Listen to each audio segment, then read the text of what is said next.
dad was a very unsophisticated man. When I told him I want to be an actor, he said, "You'll be hanging around with gypsies and vagabonds."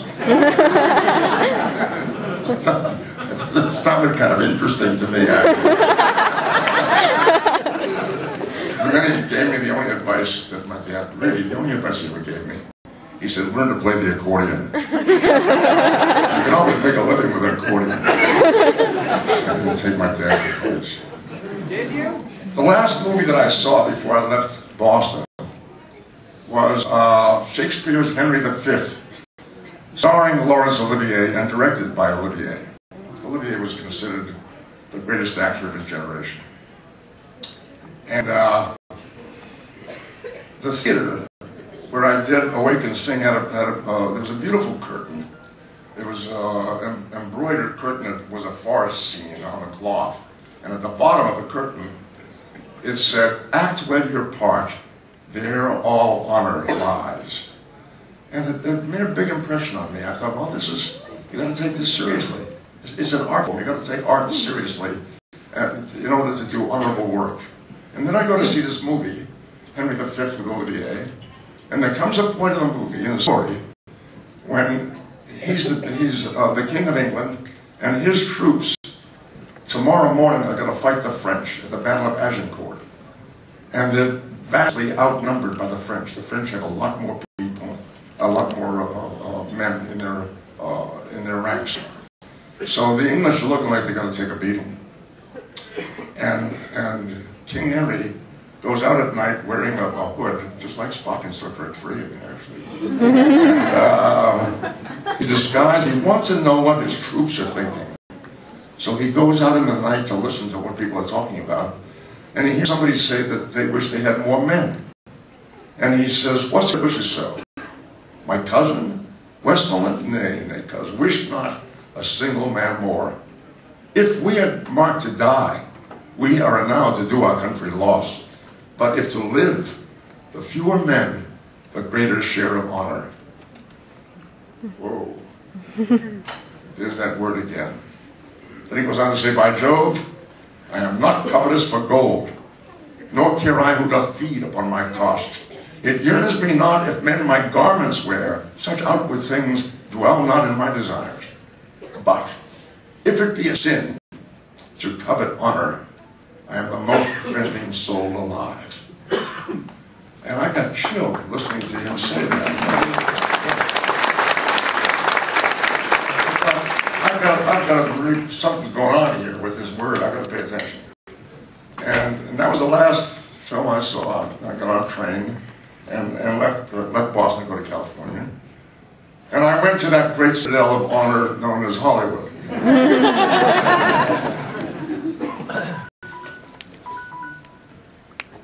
I got off the train.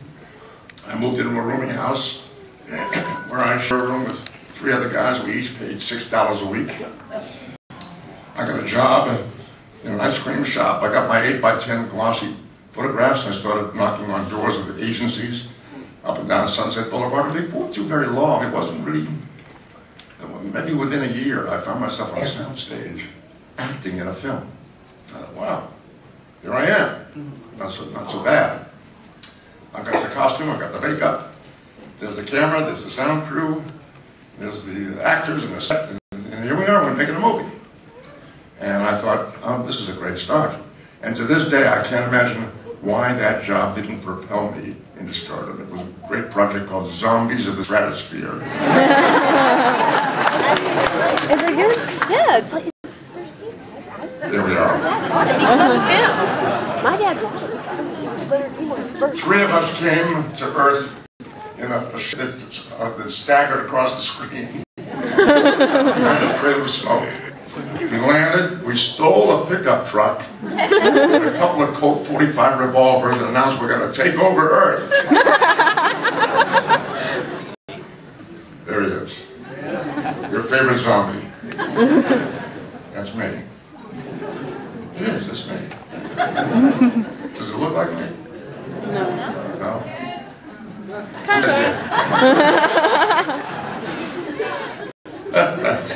Have you seen it? I have. I have. You've seen Zombies at the Stratosphere? Yes! My dad bought it because it was your first movie. That was followed by another great hit called Attack of the Brain Eaters. I don't have a picture of it now, but I'm sorry. My career looked like it was swirling down the drain hole very fast. I went to work doing various jobs to support myself. I sold life insurance, I sold freezers, I worked in a pet shop, I did all kinds of stuff. And then I got a job, lasted 2 years, a 2-year job in the United States Army. And I'm standing in front of a desk, there's a corporal sitting behind the desk, he's got a typewriter, and he says to me, "What do you do in civilian life?" I said, "I'm an actor." "Oh, yeah, really?" "Yeah, I'm an actor, yeah." "What have I seen you in?"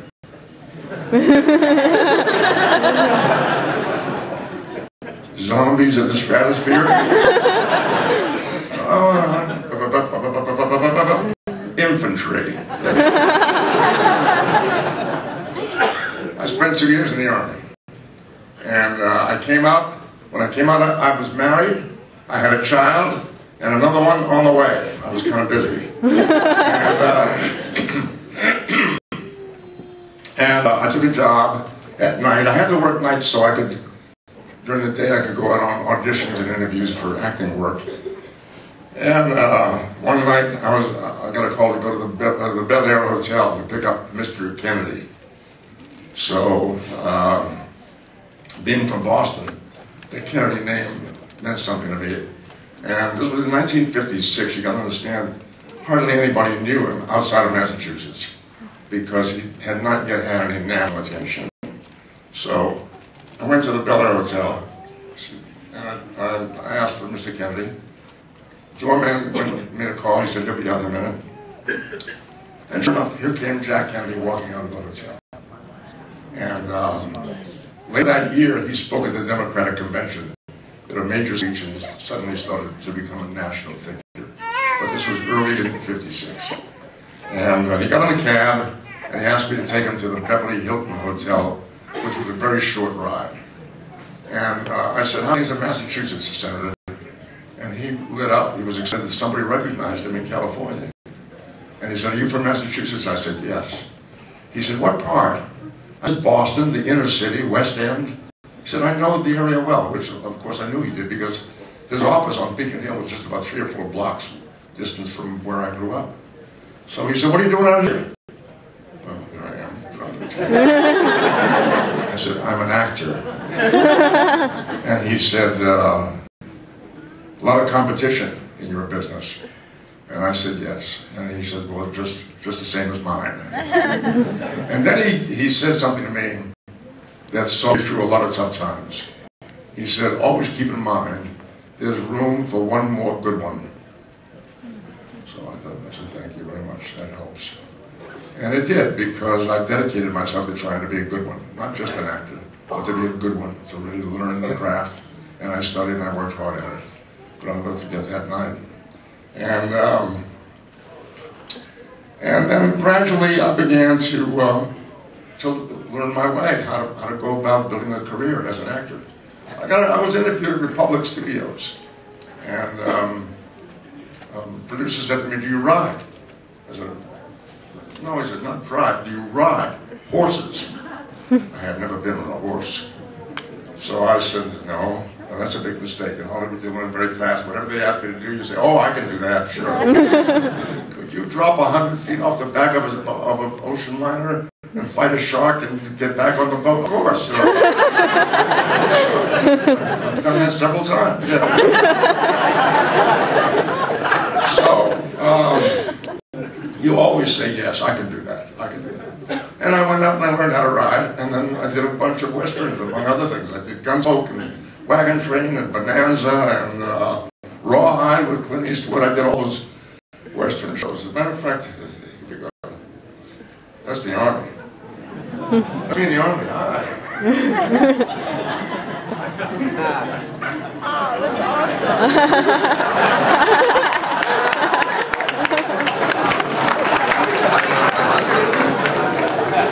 I played a lot of Indians.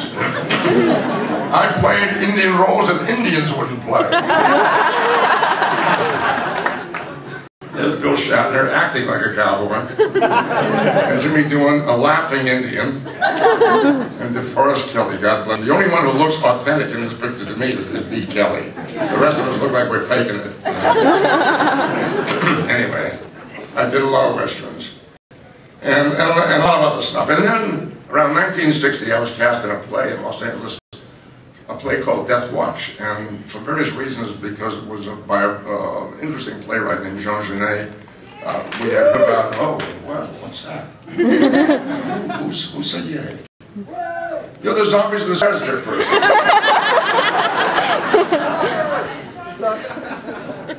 Say it again. Which film did you do? Wow, it's amazing. Amazing. Well, Jean Genet, for those of you who don't know, was a very famous French playwright who wrote several plays that were highly controversial, and this particular one we produced in Los Angeles. And the movie industry people came to see it because they were curious about Genet, this crazy guy who was a thief, a criminal, whatever. He was a brilliant writer who's been in and out of prisons all his life. They came to see it. And I got a great review in the Los Angeles Times, and I started working a lot after this play. This is the final scene. We made the movie in 1964. The play was 1960. 4 years later, we made the movie. Vic Morrow directed, by the way.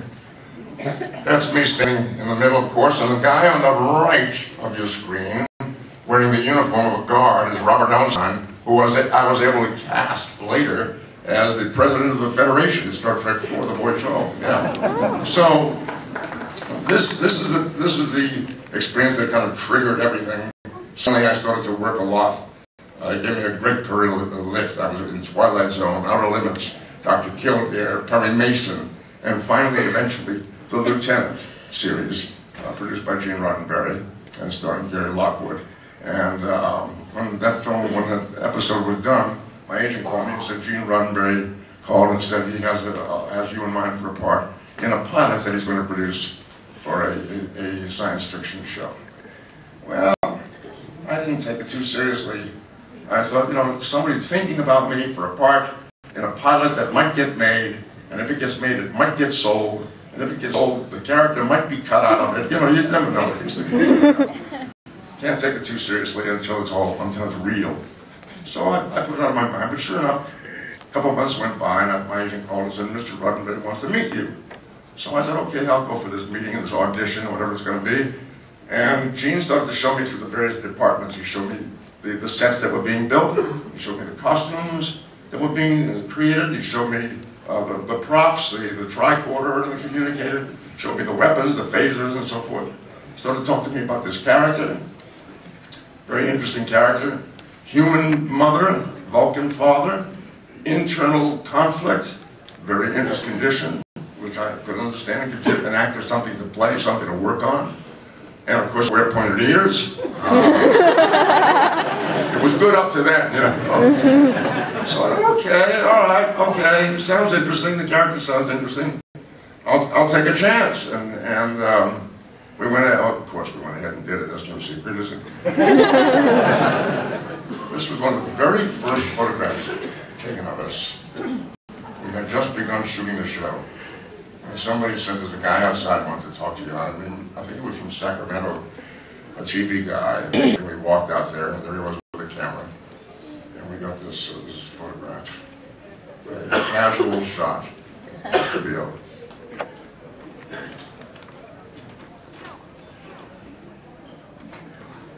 Before Kelly being made up, me already made up. I haven't got the clothes on yet. And the work was hard. It was intense. I was there 12 hours every day. I was in the makeup chair at 6:30 in the morning. I left at 6:30 at night.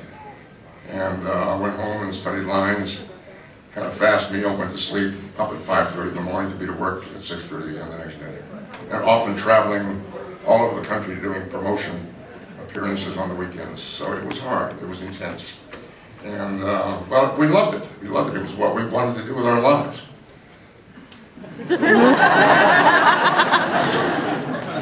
Sometimes it was fun, yeah.